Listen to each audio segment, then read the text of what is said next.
conclusion as well. Okay, but what is the main result? That when we think on the nation at the biological and the cultural level, in the regression analysis, it's causing the biological distancing and also the economic cultural distancing, but strongly the biological distancing, so the impermeability of the groups, what I said at the beginning. Why? When we are thinking at an economical societal nation representation, there is the social distancing. So we try to exclude those groups who view extreme rights or those who are promoting this kind of views. So finally, for the conclusion, we think that threat, when we speak about threat, it's very important to understand that identity and representations are working together and strictly interwoven. That different identity dimensions differ in who define as the relevant other and how to deal with it. That national identity, the in-group homogeneity assumed through different can be assumed through different dimensions, and what is one of the most important is quality difference, okay, to predict strong aggressive behavior or dehumanization is when groups are naturalized. And it's not only about groups, I think naturalization is a process of interwoven representations, not only about nations, but we are in a tendency to really naturalize human and naturalize groups and naturalize personal traits, something that renders stable our view of watching the humans. And it's at the social psychological level can cause conflictuality, strong conflictuality. Thank you for your attention.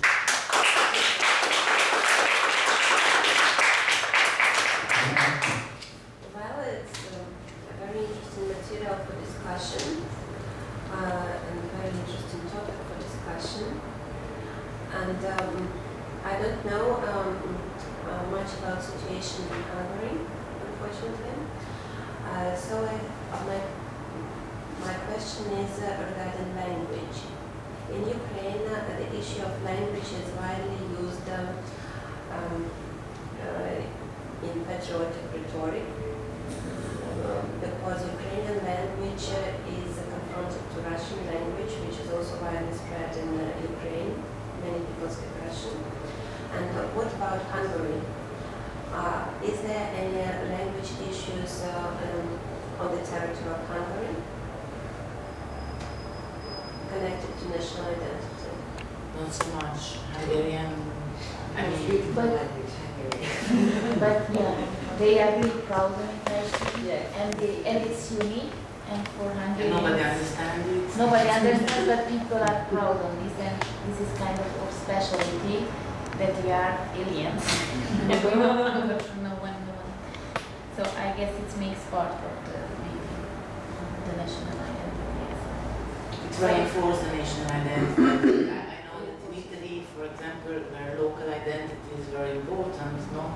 In a way, even if there is just 5 kilometers from one town to another, they try to speak different language or different dialects. But they strongly, even through the language itself, I can say, I say that word in that way, and you say in that way. So, for example, andiamo in Italian, if you go to Bari, they say sciamanini. If you go to Naples, they say amani. So there is different, it's, In Germany, they also have differences in language between regions, and in Hungary it is unified.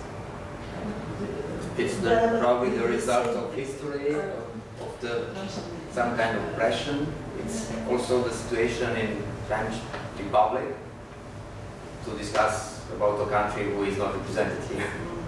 So, after almost 2 centuries of central state pressure, all the Republic is French, okay? I hope you remember the 17th when they have terrorist attack on the local towns in Britain, on the border of England, because the people from there asked to be allowed to speak Britain. And after a while, the questions was solved, not by many local rights, but by two very big highways. That isolated Britain, and people spread around, and in almost 10 years they slow down all the local movements. In big countries, we have this kind of difference in languages. In Germany also, it's a difference of, history. For example, some of the federative land of Germany have people with quite different origin in history. They are Germans, of course, but they came from the different part of Europe. But I think also restrictions in minority languages can be a kind of assimilative or effect of assimilative processes when you're trying to reinforce patriotic feelings or construct the nation in itself. And in Hungary there is not such a thing that learning the Roma languages, no? Even if they have different languages because they are free groups, and one of them even don't speak another language because they were more assimilated. But not such a thing to learn about it. Or you can learn after in the university to have, because this is the easiest way to have the paper of your language exam. May I ask a question, or just give a comment? I very much like your research because it touches very important current issues. Why? Because probably all of you know the House of Cards. Mm. So this is the great example how government or power people can control society with the fear, with the threat. And your research shows that this what we can experience in our countries. For instance, in Poland, controlling society by threat is very, very common now. In our country, we had minorities first as an enemy. Then we had LGBT. Now we have elites as someone who want to grab you. And very much, and very often with developing this threat, biology is important, like immigrants or refugees will bring you bacteria, they are dirty, so we don't want them.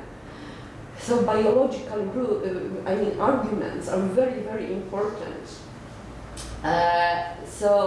You show that it is very much basic, and to stop with this we need to develop relationship, because on this social level it is easier to find the common platform. But the problem is that this biological level is very automatic. So the populists, especially populists and new authoritarians, control society with enemy and with biological things. Although it is because of logic and rational arguments, it is completely failed. My husband is medicine doctor and he works with transplantation. And there was very huge European research on genes similarity in Europe. And it showed that Polish people, because of genes, are most similar to Germans. So Germans, before Second War, during the Second War, the main fascist, idea was that you must kill Polish because they are different racial. No, they are the same. So, because of biology, we have the same genes, but this prejudice and this, way to activate threat is extremely strong. I don't know how it works because of politics in Hungary, because you are also governed by populist party, as in Poland we are.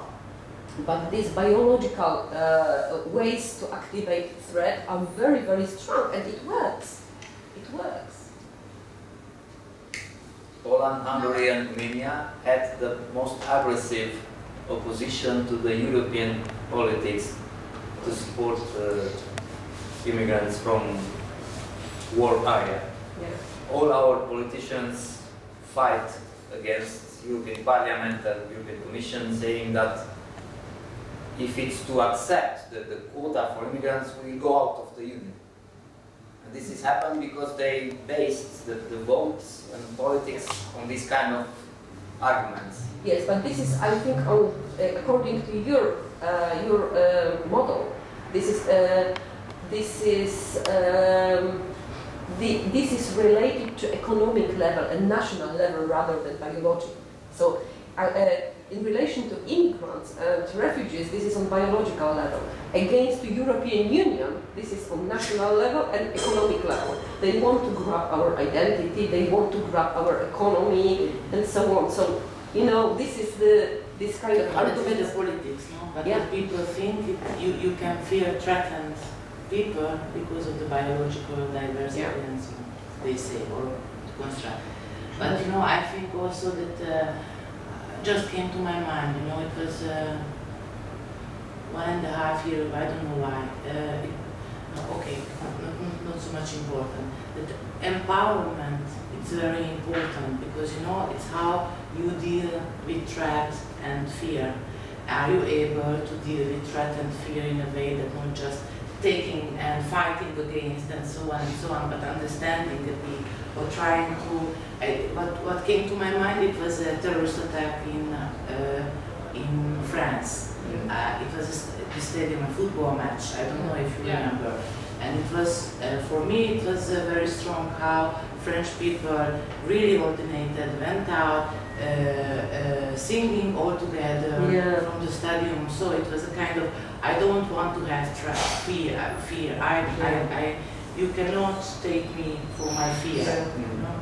Because when you, and I think it can be, it's a question of empowering majority. Empowering, it means stabilizing, because it's also a question of stabilizing the identity, you know. And this is why also Eastern Europe is easier to activate this kind of fears, because there is an unstable instability of who we are, no? Because close them, even historically. Yes, I like your interpretation, because in more homogeneous countries like Poland is a very homogeneous country. Majority of 97% are Polish. We don't have too much diversity. And we don't have too much experience with minorities, everyday experience, I mean. So maybe Polish identity on this scale from identity to evaluation, I mean, that I'm Polish and Polish is better than other. Maybe in more homogeneous society, patriotism and identity is more focused on this value, side than in France, in multicultural. In these multicultural societies, maybe the identity is not very much involved in valuation. I'm French, but it is fine. You're Arabic, it's okay. But in Poland, I am Polish. It is better than others. You know, we all time measure when we measure prejudice, we measure with the Bogart scale, we measure against gypsies, homosexuals, and we use the category of PDAs. It's an invented category, it doesn't exist. And everybody have the same kind of prejudice that against gypsies, because something unknown, I don't want to know about. Yeah, it's the same, no? How to cope with threat. Probably there are cultures, or can we cope with threat, or can we cope with, it's because this is also an assumption on social representation theory that unknown is threatening. But are we sure that in any case unknown is threatening? It's all time threatening, it's just a question of it. What? No. No? Where is the study? What? There was a study that says that feel hypnotized is not true because it's cultural. It was a South African woman who did. She said, in our culture we do not feel the unknown, we are curious, and it's a totally different feeling. She did study. In the evolutionary psychology, some studies try and almost prove that this fear from the stranger is a very conservative and adaptive behavior. And it is characterizing the protection of life. Okay, in the age ago, a stranger was not a friend, normally, who came to your home to say, hello, I'm from Poland, how are you? It was somebody who threatened your home, your family, and your goods. And probably deep inside us, we have this kind of reaction. And I'm a Francophone and a Francophile, and I really love your idea about France. But I work then, and I have friends then, and unfortunately, I never found in Europe a most nationalist evaluative attitude that the French attitude. Yeah.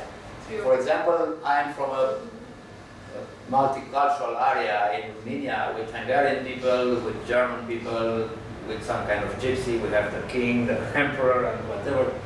And we consider, before my French experience, we consider that the Germans are the most, nationalist. Probably also because the Second World history and Nazism and whatever. And they say, Ausländer. That means they are not. the French people doesn't do that. Yeah. They don't have direct word to prejudice. They have a very fine language. For example, I have a good friend in Rennes who is from Cambodia. He is in the third generation of French citizen. So he is also a very good entrepreneur. He's a rich guy. He do social work for the community and whatever. And the general speaking, the French say, address to this person, your friend with the, let's say, your friend with the, yellow eyes. It's not our, but it's French. He speaks impeccable French. He was born then. It's the big problem of Turkish community in Germany. It's the big problem of Maghreb in France, because they constitute community, very, very tight community for Maghreb or for China or for whatever. And the others say they are strangers. We have this big problem in Europe. And in my opinion, the political parties in my country or at the level of Europe doesn't really deal with this issue. We pretend to be, educated and... Yes, this is the question, can we deal with it now? Because the wave of refugees is stopped for a while. It will come back, of course, very soon. And because this problem didn't exist 2 years ago, 3 years ago. I mean, it existed, but it was not so strong. With wave of refugees, this problem came back. In public attention. Yeah. Because out of this, the political people say... Exactly. Yeah. I will show some data that And just a last comment about fake news, because I don't know, a lot of people in Hungary think that there are the borders are full of refugees who wants to come to enter, because there were 2 years of big poster campaigns of the government that they are coming and they want to take your work. They are coming. This is okay, and they are 60%. I am a small one. If I go there and they say, come with me to the border to see if they are refugees or not, nobody wants to come, And it's not more I have not the power to present them that they have a fake news. So their reality is much more reality than I think, And this is the so-called Thomas theorem, about Thomas Straniecki, who talked about the attitude, Thomas Danielsky, Thomas Theorema. If we think that witches exist, I mean, so it's... Yeah, it's very nice. It's a very nice theorem, and also by mathematics and by economical fields, we talked about subjective probability, and that means if you believe that you have 80% chance to survive if you jump on the window, probably you will jump. You don't have 80%, probably you have 0.8%, but because you believe that, your subjective probability drawing your action. It's not reality, it's not fact, but it's drawing your action. I'm sorry, I need to switch to next presentation. But Maria wanted so No, don't worry. Because I will use my presentation to continue to discuss. Yeah. The time is 10 minutes after 6, and we have many presentations now. Still. No time for this evening, The next presentation is the psychological effect of gender identity structure. And could you introduce yourself? Yes, hello, I'm Sara, and I will continue Sara's presentation, I think, because it's really connected to your topic and it can be considered as a continuation. So, what we are studying basically is the phenomena of the prejudice, and I guess all of these researches are connected with prejudice. And I will start from real far, but I'd like to explain first of all why my researches can be connected with the prejudice. So the most classical theories are social cognition, which considers prejudice as a bias, but many other theories claim that it's not really like this, and there are the social cultural theories which define prejudice as functional, like it's a functional process which is embodied in the context. And I guess from this idea emerged also the integration of the social identity theory and the social representation theory to give a more precise picture on the phenomena of the prejudice. We also implemented and a little bit changed maybe. So there is a phrase of Yorchali, which I really like. She says that there is a symbolic space between the self and the other. She says me and not me, but it can be translated into the self and the other, where both the representation and the identity emerge. So if you want to understand what's going on between the me and the not me, we need to focus on representation and identity.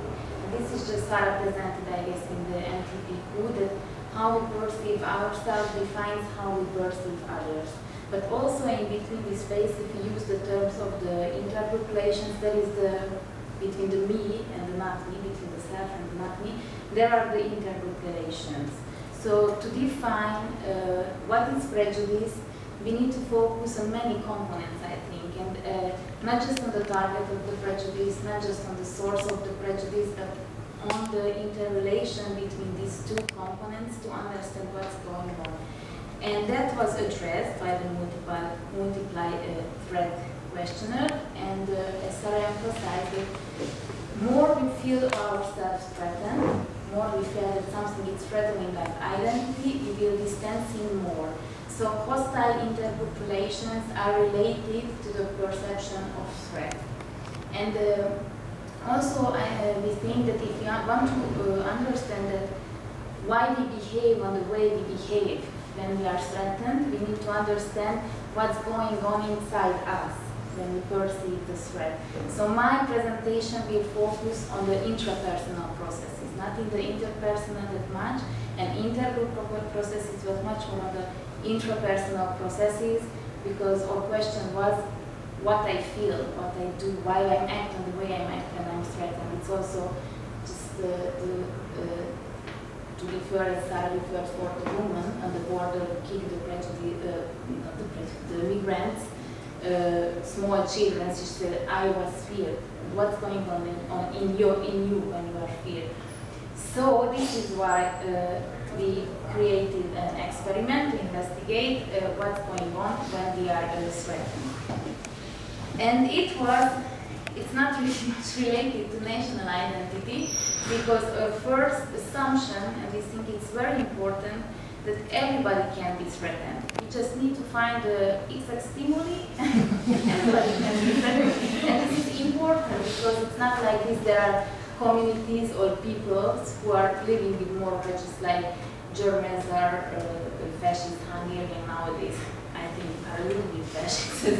No, it's like that anybody can be threatened, but why we are threatened. So to demonstrate this, we use specific groups, and not national identification, but more specific groups we can find in everyday lives. So we choose doctors, homosexuals, teachers, and different religion people, and these were those subsamples that we wanted to thread. The idea was that we will create a condition when the representative of these groups, based on their group identity, they perceive threat, and then we wanted to measure what's going on with certain psychological dispositions, which I will represent. So, our experiment followed the pre-post design, which means that the participants from the 4 subgroups, and also the control, I will explain what does it mean, fulfill the questionnaire, and 2 weeks later, they fulfill the same questionnaire, but before doing this, they received in-group specific threat, which was a law proposal. Okay, we proposed the law, and we worked on this law proposal with the collaboration of the group representatives. We went to doctors and we asked them what could be threatening for the doctors nowadays in Hungary. And based on their suggestions, we created these laws, and the participants have read before fulfilling the questionnaires. So here you can see the specific law proposals. Doctor says that for them it would be real threatening if their salary would either more decrease. Homosexuals said that it could be threatening for them if behaviors which do not fit into the traditional family model could be punished, which anyway was a proposal in, I guess, in Moscow, and since that it also was proposed in Hungary by the extreme right parties. The teacher said that for them it would be threatening if their work would be more controlled, because they are already really controlled. They had to make a lot of paperwork to prove that they are doing their job properly. And Reform religion people said that for them it would be threatening if they would have to share their churches with Muslims. It also was implemented an idea from Norway, because the Christians had to share their churches with Muslims to practice their religion as well. And then we had a control group which also fulfilled both questionnaires and did the stimuli, but the members of the control group were not representatives of these different kinds of subgroups. Okay, and let's see which were the questionnaires we used. We tried to collect those questionnaires which we think that are self-related and other-related, which are related with self-perception and other perception, because these are two components which I just tried to explain that defines the intergroup relations, how we perceive ourselves and how we perceive others. Here are the questionnaires, but the questionnaires have different subscales, and we find it more useful to define, to separate which are the subscales which are focusing on the self and which are the subscales which are focusing on the other. We were measuring empathy, this is the RVI. From empathy we had the personal distress subscale, the empathical concern subscale, the fantasy subscale, and the perspective taking subscale. We measured self-esteem. Self-esteem has also 2 subscales, which one is related with the competencies and the other is related with the social relations. I evaluate myself based on the social relation. If people like me, I have a positive self-esteem. If people do not like me, I also do not evaluate myself on a positive way. We had the mentalization question. It also has 2 subscales. One is the answer for interaction, and the other is the focus on the other. We used anxiety questionnaire, we used resilience questionnaire, and we used the fear of negative evaluation questionnaire, and we had an item which we aim to measure the subjective threat perception. This is the threat perception item. It was specified for the subgroups. So, for example, doctors received an item. It's hard nowadays in Hungary being a doctor and homosexual. It's hard nowadays being homosexual in Hungary. So it was group specified. And now I took 4 results to present. Before I present the sample. Here you can see it's a quite a small sample size. It is 23 doctors, 24 homosexuals, 20 teachers, 22 different religion, and 14 from the control group. Because this was our sample when I applied to this workshop. But since that, we doubled the numbers of the participants. It was just a really slow process because it was hard to find people who fulfill the same questionnaire. And we had to maintain the contact, and anonymity on this way was not that much secure because we had to find them again. So that's why it took a lot of time for me. But checking the data, we didn't analyze the whole sample really precisely now, but checking it, these samples shows quite similar the data, the results with these samples. So we expect the same patterns, which I will present now today for you. So the first result, which is on this slide, shows you the difference between the experimental and the control group. So those who were threatened by the group identity and those who were not. We find significant differences between the threat perception, so it means that the stimuli worked, that those ones felt themselves much more threatened in the second conditions who were part of one of the experimental groups than those who were not in group numbers. And we find significant differences in the empathical concept subscale and the mentalization scale. Those who were not threatened scored higher in both scales. So we had the conclusion that in threatened position, the ability of caring of the other decrease. We are not focusing that much on the other when we perceive ourselves as threatened. The second result, it refers just for the experimental, but this is still the whole sample, all of the 4 subgroups, they participated in the research, and we wanted to see in which kind of dispositions can we see any differences between the before and after position, between the threatened and non-threatened conditions. And here you can see that the resilience in the threatened condition increased. Also the self-competence, the competence-based self-esteem, while mentalization, fantasy, and the fear about the negative judgment, these capacities decreased. It's also suggested that in a threatened condition, we are much more focusing on those abilities, capacities, which reinforce us, and we do pay attention, less attention on the other. So we don't want to mentalize that much, we don't want to use our fantasy, and we don't care if they evaluate ourselves negative or not. And this result shows that that what I've demonstrated in the slide before, it's not generalized. Because now you can see what's happening in between the different subsamples. Doctors decrease the competence-based self-esteem, homosexuals decrease the fantasy in the threatened position, while teachers increase their competence-based self-esteem, also the social-based self-esteem, and the subjective threat perception. And those ones who were in the Reformed religion subsample, they decrease the fear of negative evaluation, and they decrease the need for self-reflection. So it means that being threatened and your reaction on these, it also depends on the circumstances. What is your group identity you are threatened by? We acted differently based on this. And I took one more result. This is the correlation between the different subsamples.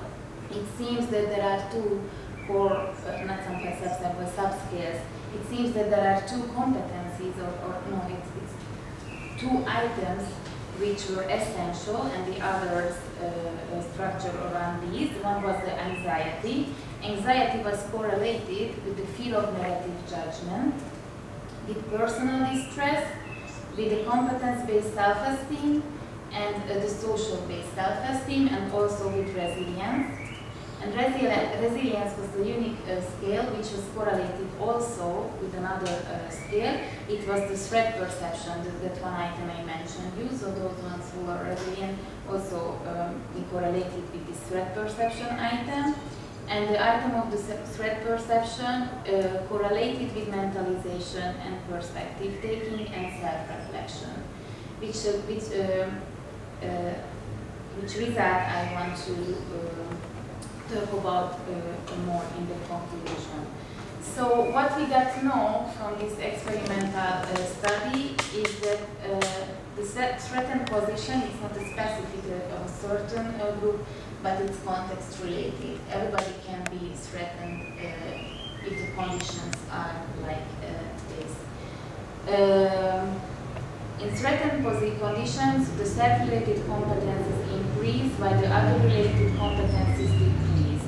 It means that in identity-threatening conditions, we reinforce ourselves by trying to distance others. We are paying much more attention on ourselves and we do not have that much attention on others.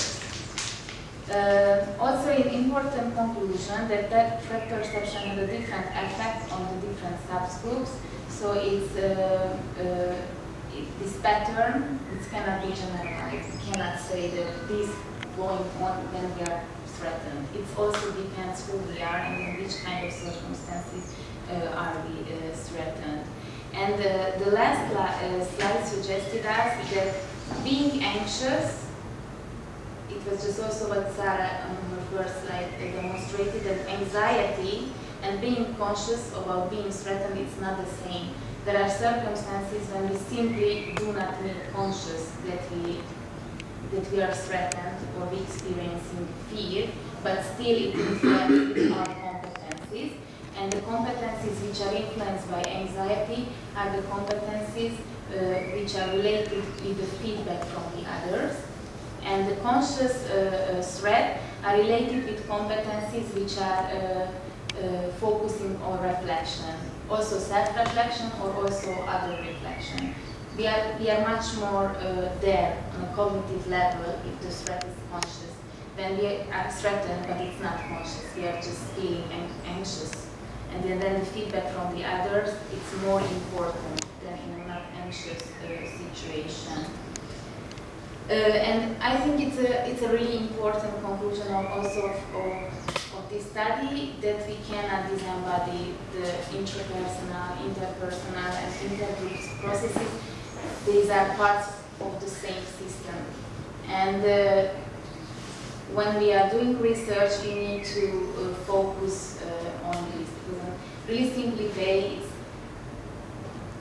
people with prejudice are not people without empathy. There are people who have empathy, but they do not practice it at the moment.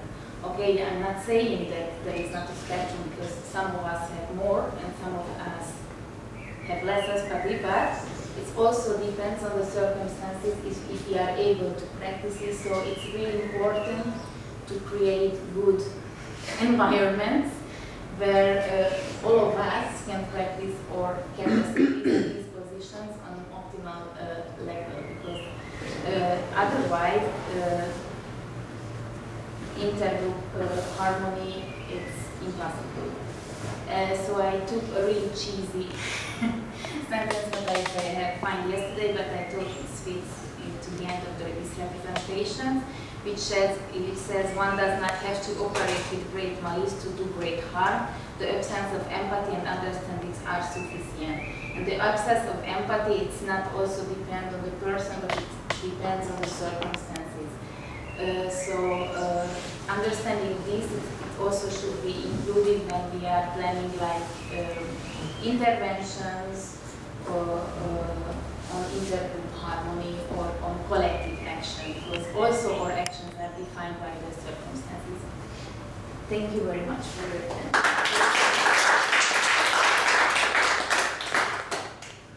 Thank you for a wonderful presentation with the idea of actions defined by circumstances and even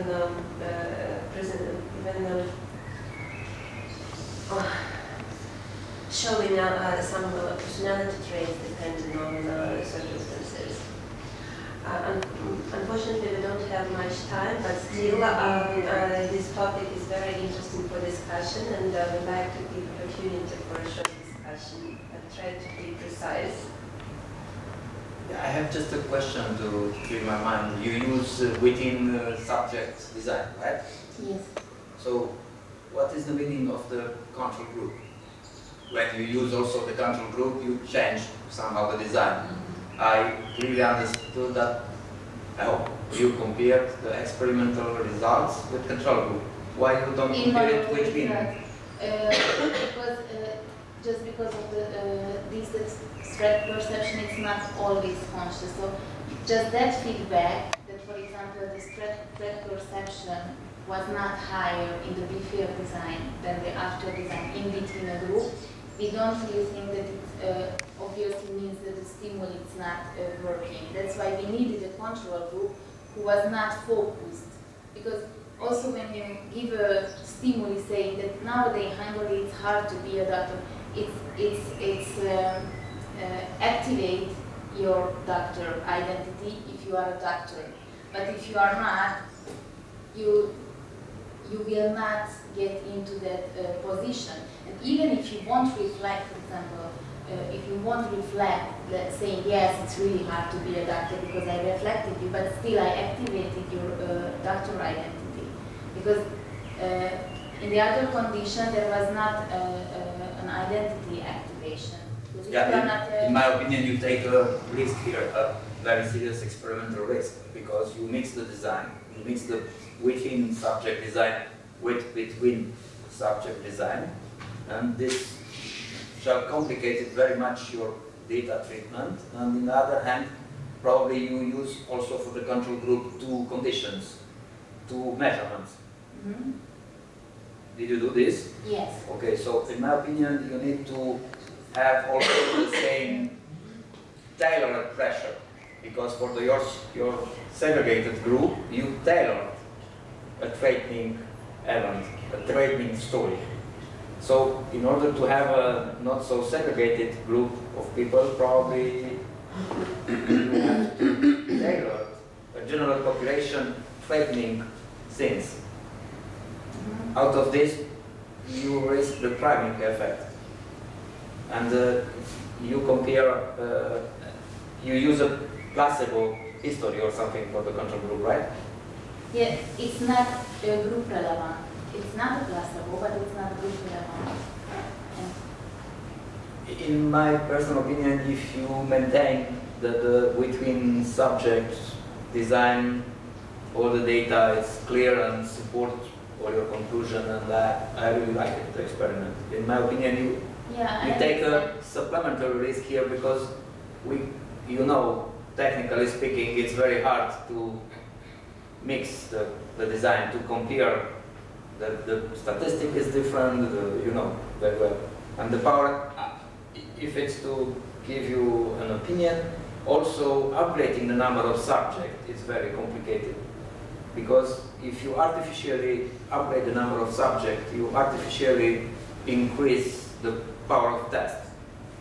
I suggest you to do the reverse, to compute the number of needed subject, for example, to be relevant at 0.05 probably you targeted, or what is the alpha level. But I think that all your data support your conclusion, and your study is completely relevant without the last condition, the control condition. Thank you for the comments. I ask about your notion of victim. Sorry? Threatening. Is it the same of stigmatization, for example, or is it different? Is it different from the And what stigmatization? is the difference between threatening and stigmatization? I think there is Groups. a, For group. there is, I don't think so there is a difference, maybe just on the level, but also this, the idea of this study raised from or experiences with minorities, stigmatized minorities, how they reflect on the stigma, just as Rigva described, what does it mean, threatened identities come from the stigmatized minorities. And that's why it's also raised the idea of this study, let's say majorities, which just act on the same way than stigmatized minorities. However, it's also that you don't need an objective stigma, an objective threat to feel threatened. It can be subjective, and since you perceive it, doesn't matter if it's really exists or not. Just sort of finish the representation, because if Hungarian feels that everybody wants them to disappear, then they feel like this. And it doesn't matter if it's true or not, because they will act based on this belief. And it can work as a stigma. I think so. Thank you. For comment. Very short. Very short, if I'm able to be short. No, because I know the early work with Sarah, and I'm really impressed how, along the time, she was able also to collaborate with people like you who have, a different perspective from what I knew from Sarah. Probably this is a very subjective perception, but it seems to me that it is a very, very fruitful way to cross-fertilize different domains of social psychology and more in general of a social science. I go more clear in my comment. For example, social identity theory, which is much more, generally speaking, from the side of social cognition, defining category, in-group, out-group, in-group, out-group, just cognitive box, no? And with social representation. And you combine also these, let's say, I don't want to say psychodynamic, but you look at the intrapersonal dimension as well as social and culture. So I see here a very great interest for adopting a much more complex vision of social psychology, in which, rather than to be protected in one, this is a sort of epistemological comment, rather than to be protected in one own, let's say, theoretical domain, no? You take the challenge to move from a theory to another, trying to combine the interest of a different dimension to be investigated.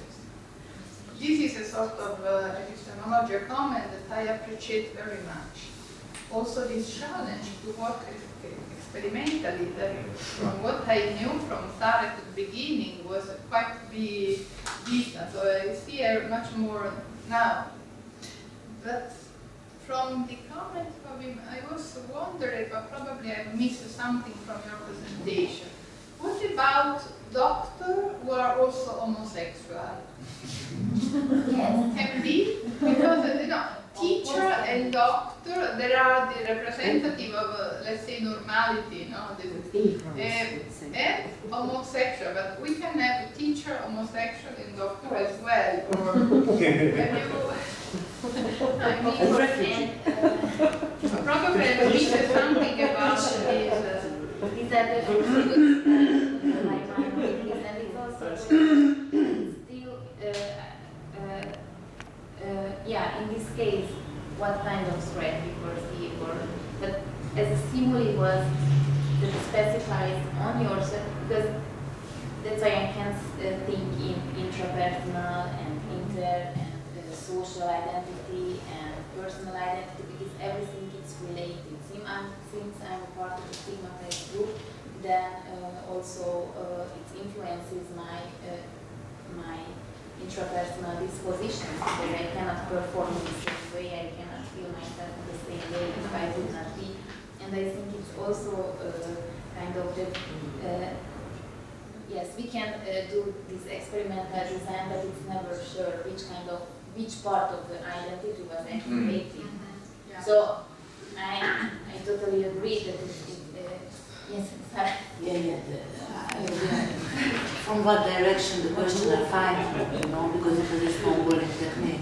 So we asked the community of homosexuals to speak the questionnaire. If the questionnaire arrived to the doctor in that part, the homosexual identity was activated through the questionnaire.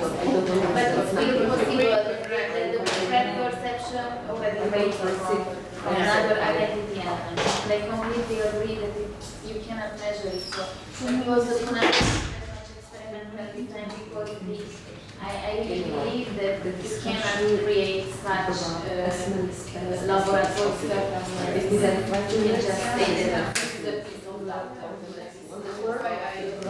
We are females, we are males, we are children, we are, I don't know, I think that you are okay at this level because the groups doesn't interact one with others. So we treat the doctors with the tailored story. So in my opinion, if they are also homosexual, this part of identity was not stimulated under treatment conditions. So experimentally speaking, I think that you are just fine. Because you are a canonic experimentalist. I am a critical experimentalist. I'm sorry, I'm not an economical experimentalist. No, canonical. I'm not canonical. It's a matter of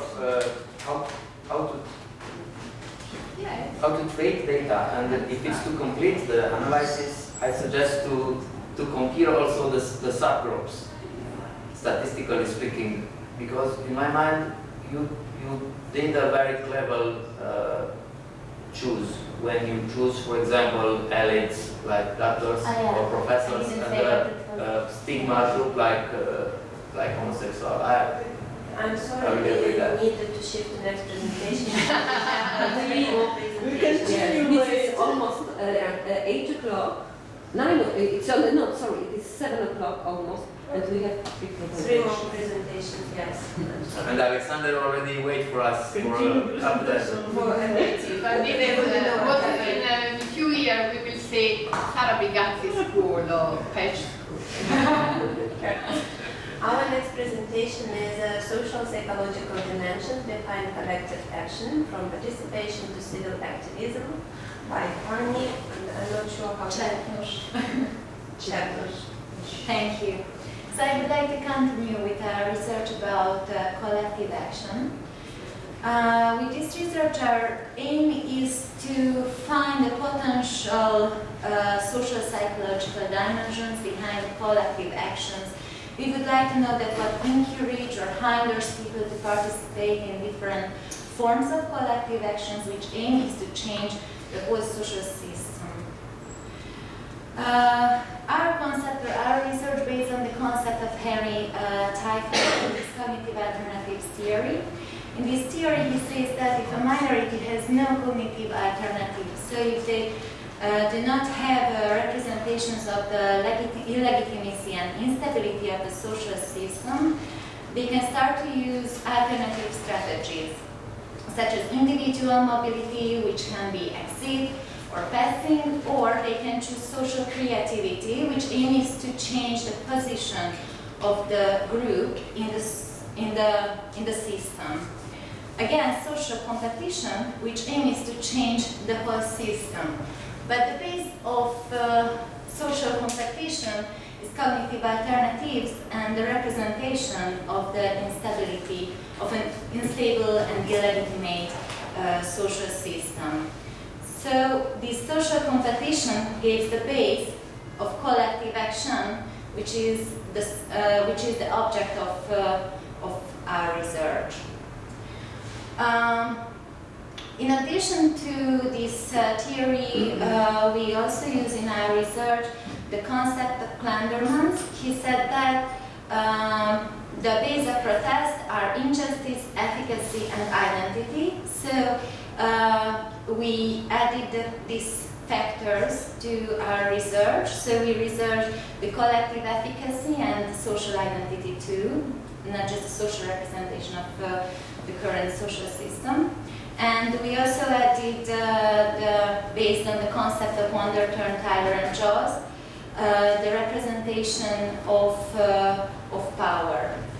Because they say that there is interaction or interrelation between legitimacy and power, and the representation of power. Based on this theoretical background, we created an online questionnaire in this screen. So this is a quite new research. The online questionnaire was fulfilled by 575 participants. This was, as I said, an online questionnaire which included open-ended questions, different kind of scales, and multiple choice questions. And by this online questionnaire, we researched these dimensions. We researched the social representation of power, the social representation of the current social system, social identity. We also researched empowerment, representation of community, social network, activism on the local level, or activism on a global level, passivity and activity. But today I'm going to focus on these three dimensions, and these three dimensions relation with collective action. So the first dimension is social representation of social system, which included items about legitimacy, stability, unfairness, individual and collective efficacy, preservation of the system, and individual dependence on the system. Through factor analysis, we got three factors. The first factor is a factor of a legitimate and stable system. The second factor is a factor of an unjust system, and this is a more individual factor because it is also included the factor or the item of individual dependence from the system. And the third factor is includes those items which focus on the changeability of the system. Okay. The second dimension is social identity and identification. Here we use the identification with all humanity scale from McFarland and his colleagues. We used 5 variables from the original 9, and we measured identification with 5 groups, with identification with the participants' own community, identification with Hungarians, with those people who share the same values, with Europeans, and with all humanity. And the third dimension is social representation of power. It was measured by 2 blocks of items. The first block focused on the trust in different kind of political actors such as government, country government, local government, education system, and healthcare system. And the second block of items focused on the imagined activism against or for the current power. Through factor analysis, we got through 2 factors. The first factor includes those items which say, for example, that I would respect the power, or I would recognize it, I would fight for it. And the second factor includes the anti-system actions, such as I would confront with it, I would dispute, or fight against the current power. And the last dimension is participation in collective action, which was measured by two variables. The first variable is a very simple variable. It was a question that how much do you feel yourself as an active member of the society? It was measured by a 7-point Likert scale. And the second variable was more focused variable because this focused on the real experiences in the field of activism. We listed different forms of activism, from sign a petition to participation in civil opposition, and the participant could choose that which in he or she participated in the past. And let's see the results. Social system and identification. Along the averages, as you can see, the participants usually identify themselves with those people who share the same values. And then they identify with their own community, then with Hungarians, Europeans, and at least with all humanity. Here we focused on the correlation between social system and identification. Here we got that the factor of legitimate and stable social system correlated with identification with community and Hungarians. The factor of the unjust social system correlated with identification with those who share the same values, and correlated with all humanity. And as you can see, the third factor, which includes those who has a representation of a social system as a changeable social system, is this factor correlated with every listed groups. Based on these results, we calculated the hierarchical key-means clusters. In this statistic, we used 3 identification groups, or 2 identification groups, the Hungarians and the all humanity, and the 3 factors of social system. And we got 3 clusters, 3 groups. The first group includes those who, I'll show you the next step, who perceive the current social system as an unjust social system, and whose identification is the weakest with the Hungarians and also with the all humanity. The second cluster, the second group, this is the system identifiers group. This includes those people who has the strongest identification with Hungarians and who perceive the current social system as a legitimate and stable social system.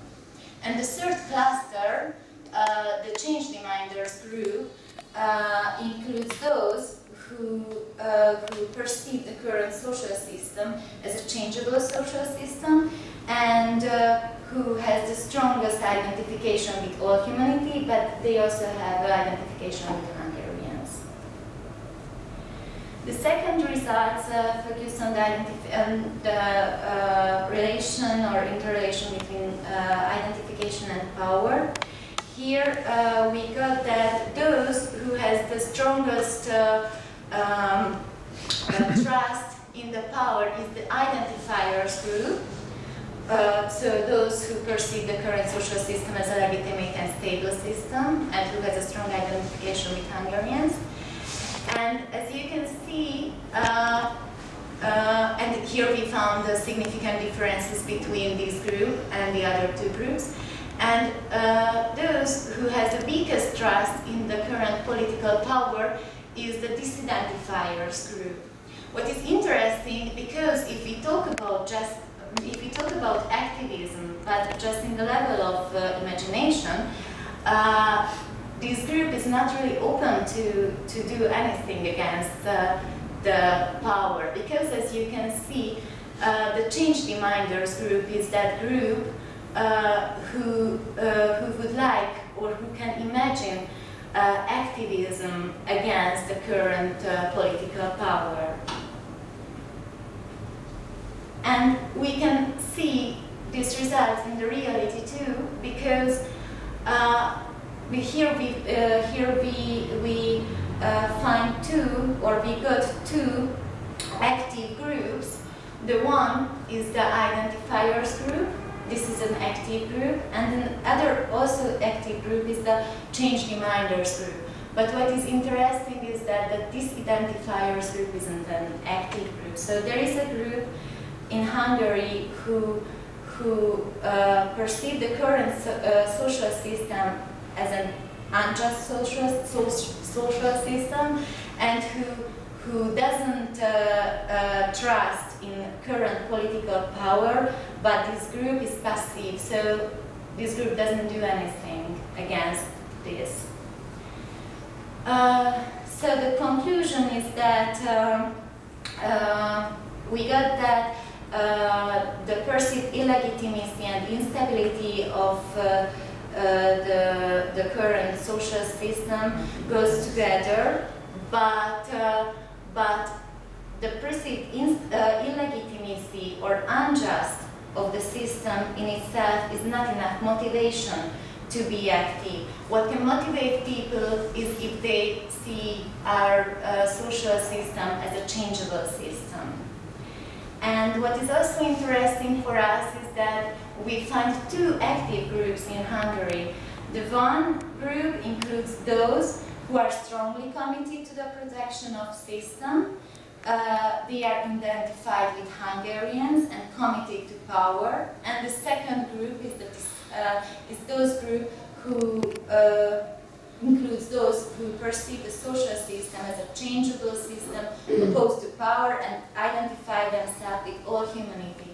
And as I said, there is a third group, the passive group, which includes those individuals who are dissatisfied with the system and the power, however, they do not do anything against the power. And what we got, or what I would like to say finally, is that I think that is why it's interesting for us that if we would like to research collective action, we cannot ignore those people's group who would like to protect the social system and not change on it. Thank you very much. Thank you.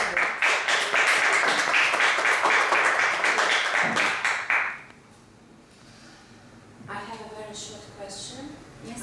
Could you please return to the slide where you showed components of trust and power? This or methodologically, it was at the beginning somewhere. This. You distinguish government, county governments, local governments, educational system, health system, police, and NGOs. Yes, and every item saturated in one factor except NGOs. Here we got an absolutely opposite way. So now we did not use this, but we would like to focus on this question because probably it can mean that NGOs can be another, I don't know, against the power or something like that, can symbolize something against power. Yes, it can. I don't know again the system in Hungary, but in Ukraine I would also include prosecution and courts and state security. What's among here? Prosecution, courts, and state security. Mm-hmm. Is it relevant for? Is it relevant for Hungary? It can be relevant. But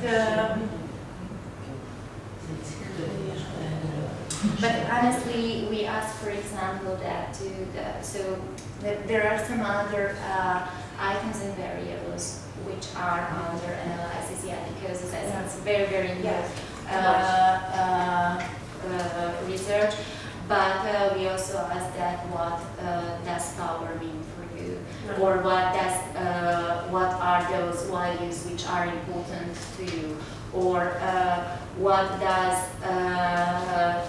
community means to you. So there are a lot of open-ended questions which I should analyze in the future. Irina, I don't know if it's an answer, but there were not so much difference between these kind of items. So they were, if somebody said that they trust all of them, all the institutions. Yes. You say it's not trust, just the NGO was different, but it's politically used now in Hungary and probably for that. Yeah. Yes. So it's a very good, it's about prosecution and police you said. Courts and state security. State security. I think this is, this here. Thank you. Thank you. Maybe other comments, because our presentation and research is really wonderful. Everybody is tired. I think when we say that, I think that it's very important to start also to consider this a sort of humanity, as a sort of a subcategory in which the fragmented identity that can be attached to anything, not to gender, to race, to nation, to any dimension. But if you speak in the name of humanity, unless you do not, identify in the alien or, rather than to made in Italy, made in US, or made thinking to your presentation, where there is a national connotation based anchored in economic dimension, so made in. Allora, if you say made in the words belong to everybody. If you say, if you identify with humanity, is what the poor Francis Pope tried to address to Salvini, although he speaks without mentioning him. Because Salvini in Italy, Salvini is now the leader of the extreme right and the most populist. He used even the Christ to get consensus and popularity and vote. And so he speaks in the name of the symbol of a Catholic religion. And the Pope do not speak in the name of a Catholic religion, because he tried to establish a dialogue with other religions. Okay, I am thinking to a sort of a political dialogue which is now very salient in Italy, but only if you include a separate dimension like humanity, where there is no problem of race, of gender, of power, it's just a separate category. Like to say the word against your places, your language, or... I think this is important to see how much we can identify ourselves with any person in the world, depending on your friend is biologically connotated. I would like to thank you. Yes, thank you a lot. Thank you very much.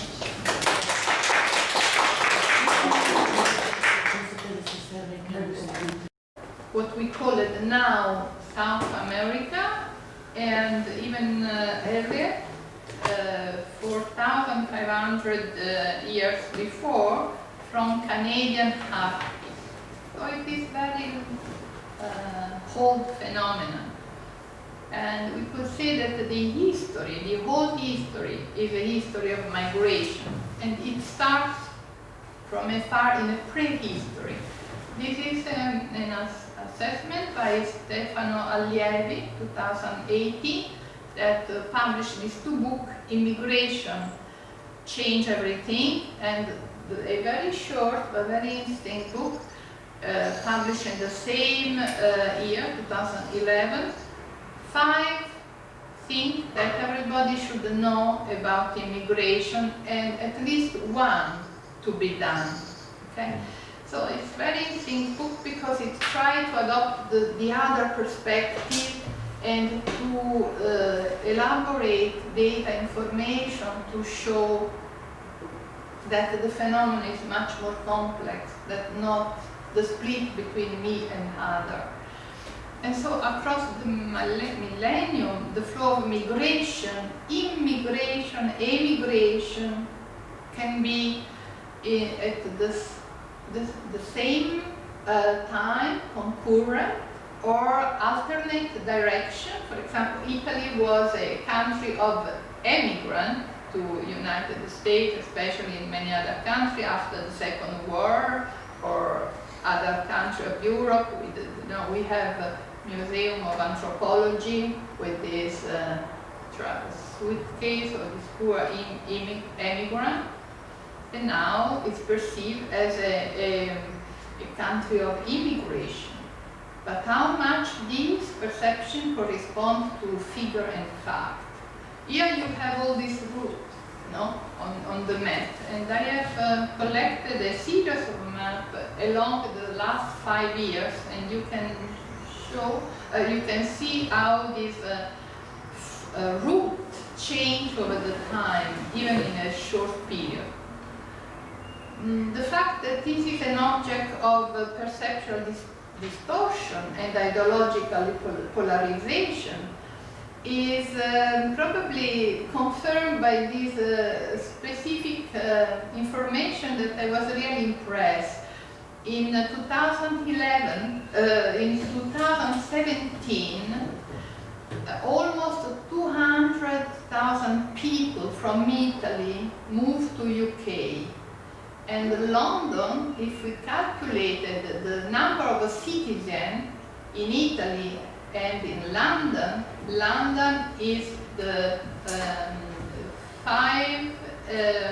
60 Italian cities, due to the number of Italians there. The same here, 119,000 immigrants landed to Italy, but the perception of immigrants in 2017 was incredibly higher than the flow of Italians, especially young people who moved to London. So London in 2017 can be considered the 60th Italian city by the number of Italians. So this means that immigrant and emigrant can be also not alternative in the history. Second War, because Italy was destroyed by the Second War, and many people went out. But even in concurrent phenomenon, but perceived in a completely different way. And I found this video, now it's not time to show all the things that this is a video that gives you the idea that this is a very weird phenomenon. There is a reconstruction of the flow, for example, in bidirection toward and from United States. So you see from Asia, but immediately if you change the country, like now, for example, United Kingdom, you can see the bidirectional flow and from which country. For example, from United Kingdom to Australia, but also the Australia net migration. So you will see changing the target country, how can change over the time the route.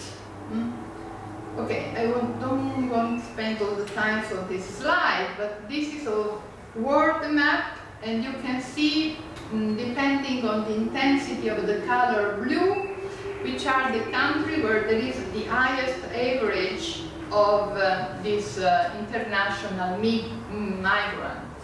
Okay? Other map, the selection of all these slides has been conceived by the last 5 years, because although this, as I mentioned before, is a phenomenon that accompanies all our history, and our white color on the skin is just because we forget that we all come from Africa. So we are just, the tannin. But what now impressed us, because they are black, we were all black, because we all come from Egypt. And this is work based on genetic study. That's why I was thinking about the genetic study in Poland now. So migration flow here, for example, there are two big data sets, reconstruction, international migration flow, international migration databases and international migration flow data set, and you can see here from Asia, for example, to North America and to Europe, or from Africa to Europe. So you can see here, this is the period of 2010-2015. But what happens, for example, in the last few years? Contrary to the populist version now of the discourse by the extreme right in Italy, that has manipulated the fear of a people against the other. The other is the immigrant now. During the Nazism, the other were the Gypsy or the Jewish people. Now the other is the immigrant. And Italy, because it's exposed by the border through the sea, should build.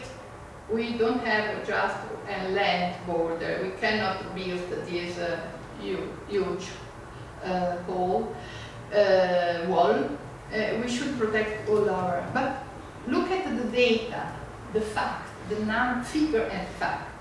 So in 2016, there were 3,942, and the arrival in Europe, in 2017 decrease.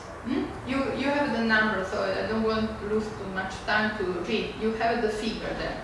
So decrease, but it corresponds to the moving from the left wing in power that in the last year also to try to contain all these arrivals to Europe with a special agreement with Libya. But Libya was a disaster because now there is a war there, and there are the concentration camps where all the horror are done there.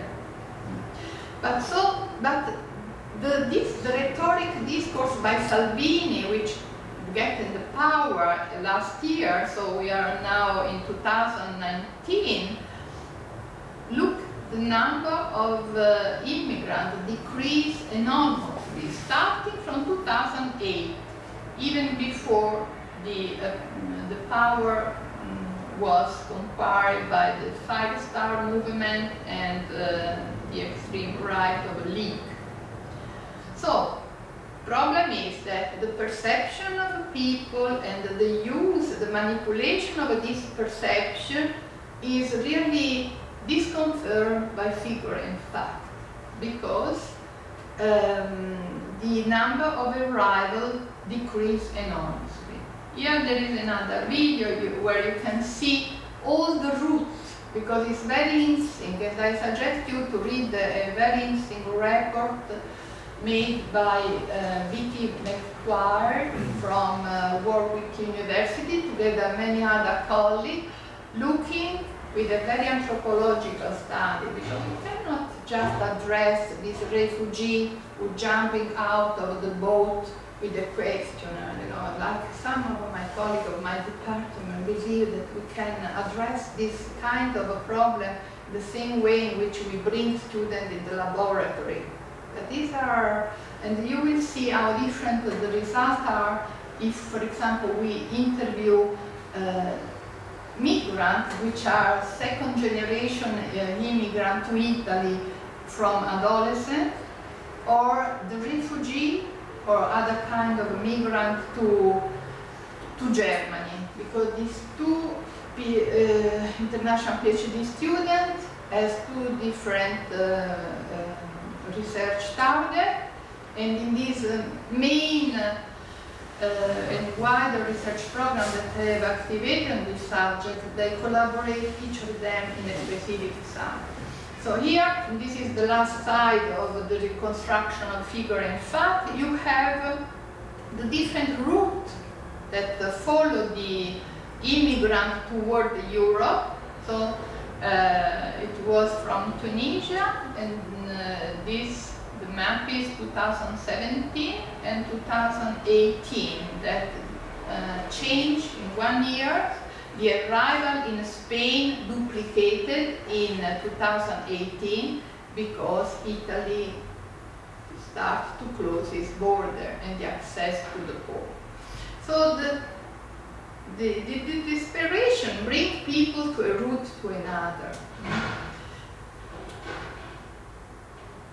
So, independent of fact and figure on this subject, the subject of the migration is subject to ideological positioning. And so that's why it appears very important to construct the representation of the phenomenon in immigration. And always Stefano Allievi say, we divide each other even before putting the basic data of the problem on the table. So there is a split by our geopolitical positioning even before we look at the data. And the Francis Pope say the Mediterranean Sea is the cemetery of Europe. Yeah, indeed is a cemetery. But UNHCR, the United Nations, on the 31 of January 2019, show figure in fact that there were much less arrival in Italy, but and in general in the Mediterranean, but more death. And you have the figure there. And Roberto Saviani wrote just now a book saying, in the sea doesn't exist a taxi, because now there is a big polemical against the NGO, no? Because one of the rhetorical devices of Salvini is that the NGO, rather than to be humanitarian, they do this job but for money, and they protect the human trafficking. So it touched something that people say, oh, it's true, did they protect? So if we stop this, we save people. So it is very,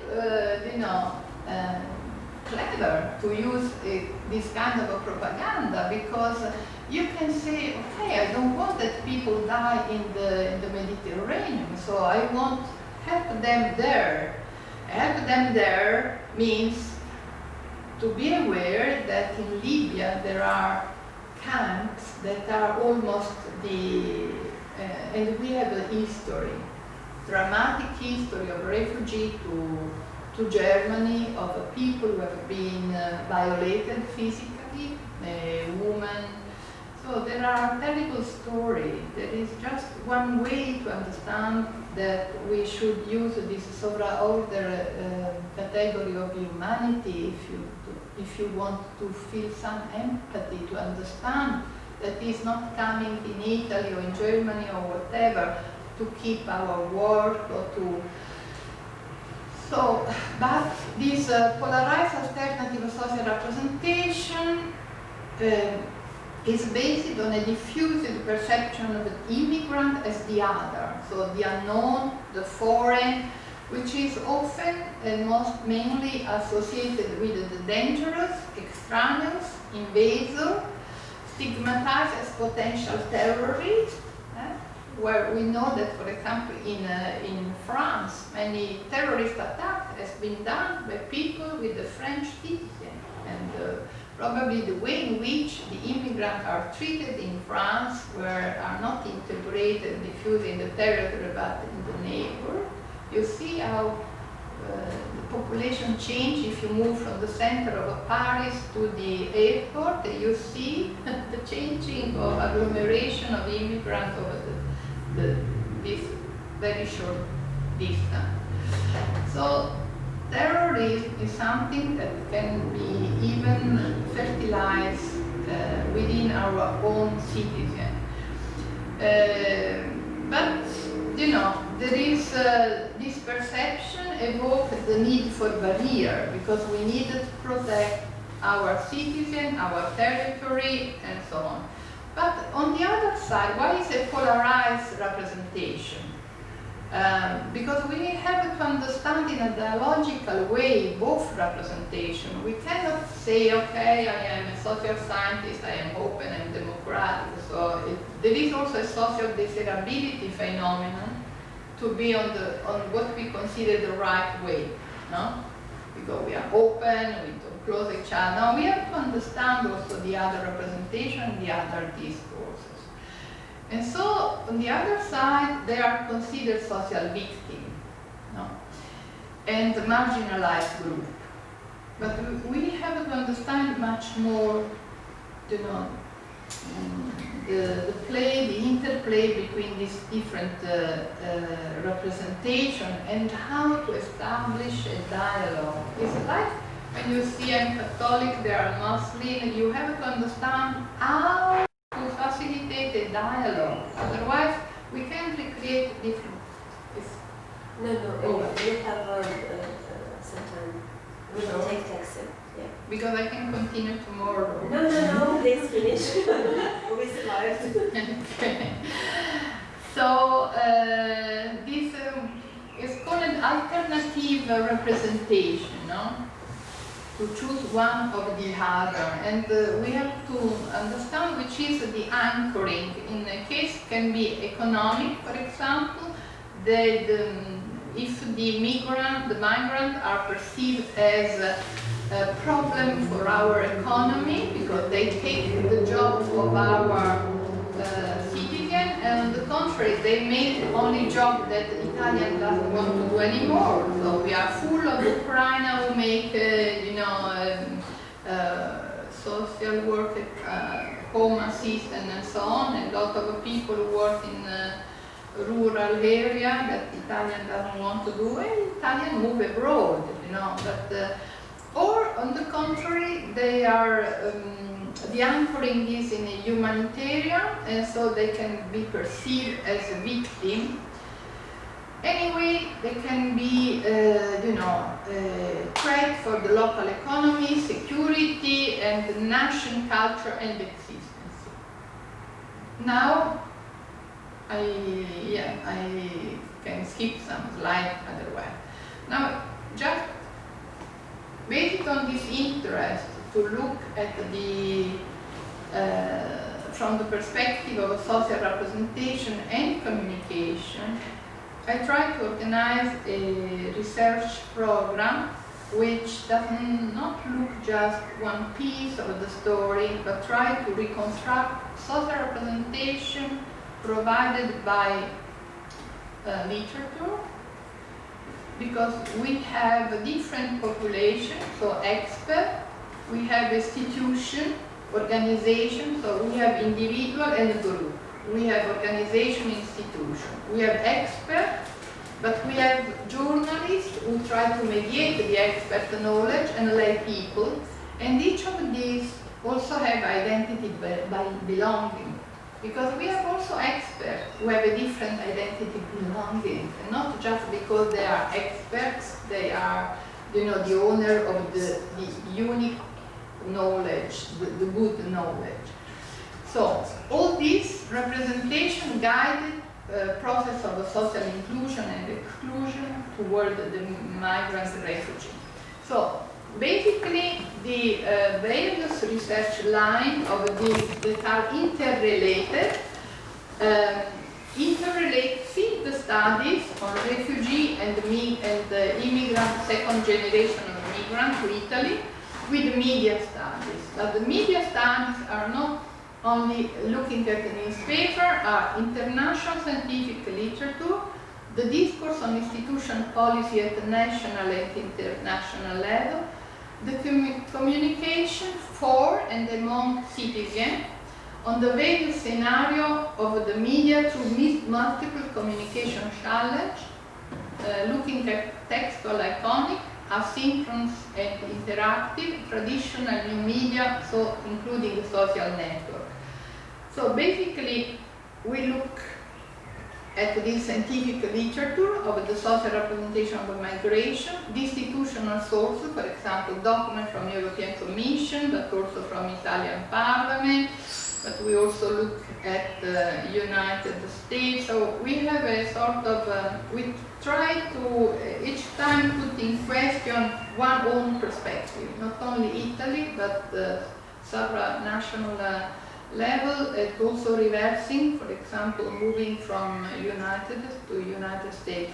So you have all these institutional sources, for example, Caritas, but UNICEF and the UN Refugee Agency, Save Children, and many others. And Italian online newspaper, Libero, Giornale, La Repubblica, Il Fatto Quotidiano, very differently marked from the geopolitical positioning, and multimedia. That means to deal with different communication channels, because we move from Facebook to Instagram to YouTube, and Twitter and Skype G24.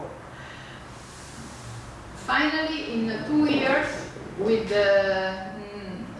each year I organize a different research group in Tara knows a little bit me, so I try always to create a synergy between a doctoral student and master student, and to try to create a more complex research program in which these different levels can be articulated. So for 2 academic years, in a very condensed time from November to January, there were almost 90 students who chose my classes, which also include an experimental laboratory, and so organizing a mean 11 group within each class. So almost 200 students has collaborated at the master level, and these two. At the end, now we have almost 6,500 documents. So we are really submerged, and we're trying to analyze, reconstructing the scientific discourses inspired by the theory of social representation, but I didn't want to skip also those inspired by the other theory and other disciplinary approach. And discourse on institutional sources. Why do you have a 49 but plus question mark? Because now we are detecting the institutional and policy-oriented discourse through the social network. Because the social network, at the beginning, I wanted to look what the lay people do in the exchange by the social network. But indeed, the social media are used now also by institutions, university, agency, and so now we are extracting from the social media also the institutional discourses, because they have become so popular, so we cannot say the expert, the institution, lay people. No, because also social network has all that. Now I'm going to present very quickly some results of these field studies, and because I had made a great selection, so just exemplary, just to give you an idea of the instrument that I've created for this research, and some results.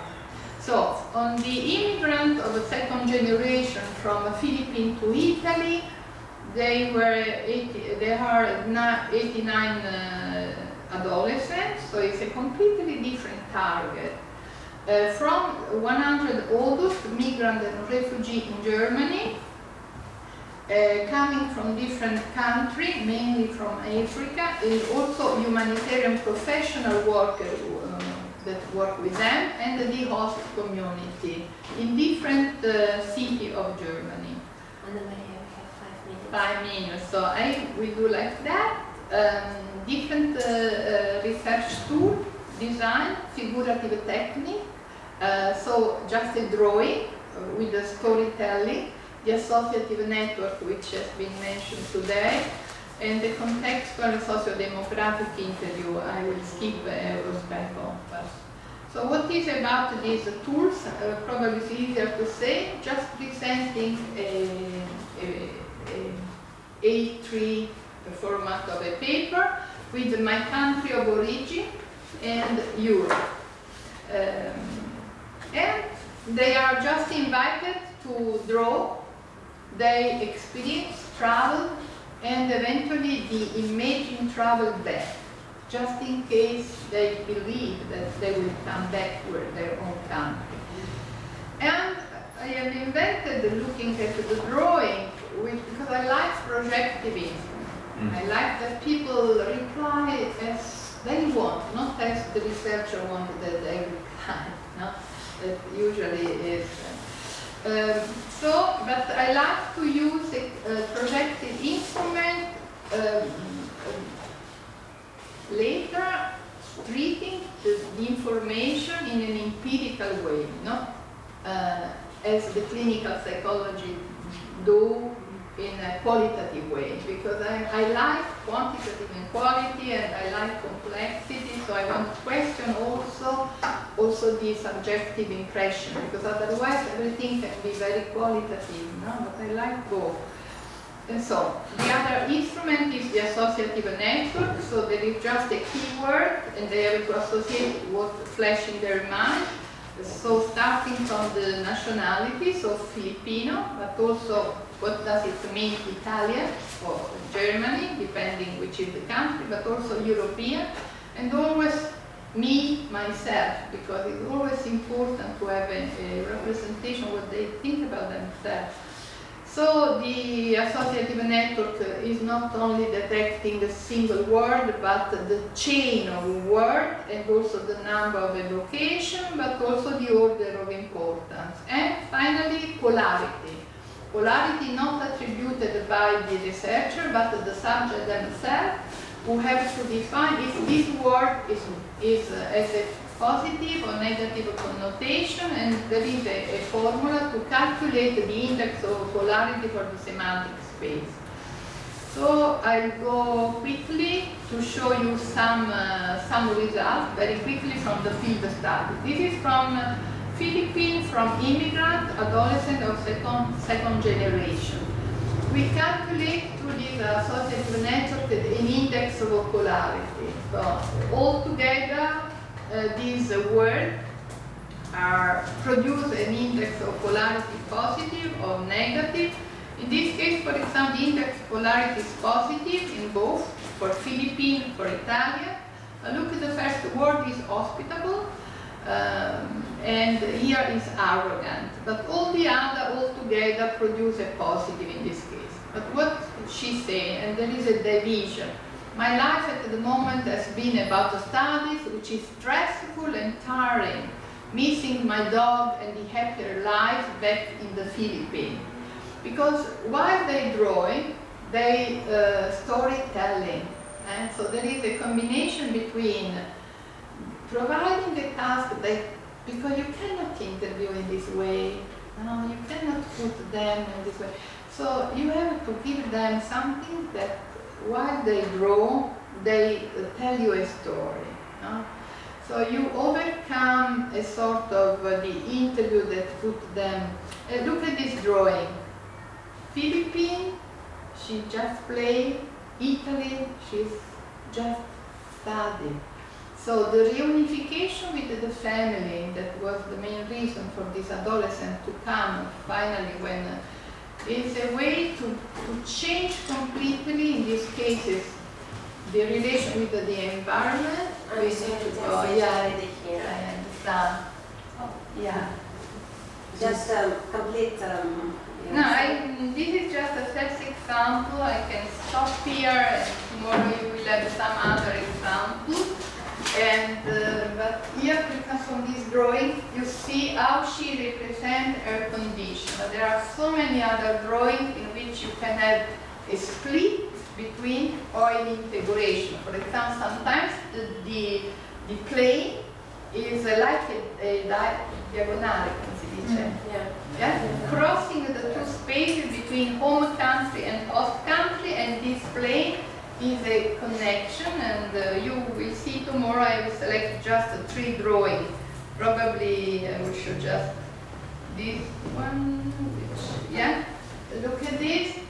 There is a plane, and there is a word, and she is excited living, and very happy coming. So the experiential side is very important. You cannot create a box to say that all the immigrants are sad and all the refugees are disparate. You will see also from some data that I will present tomorrow how also the subjective dimension, how they elaborate this relation with their own country and the new country can be different, even and the resilience.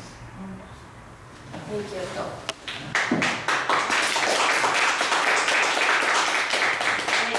we have a wonderful finalizing presentation. Unfortunately, we don't have time for discussion because taxi is already waiting for us. And I would like to give you your certificate. oh, thank you so much. Eugene, there is one more certificate for you. Thank you very much.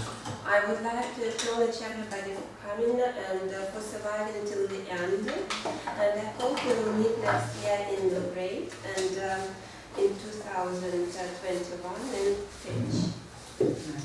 Thank you. Thank you for organizing. I should say now is the great acknowledgement for Jesus and Psov to host this seminar and Alessandro De Carla to organize that and the whole team, Loris Antonidis. Our great pleasure was to be here for this seminar and thank you a lot. Thank you. Thank you. Thank you. Grazie. Prego.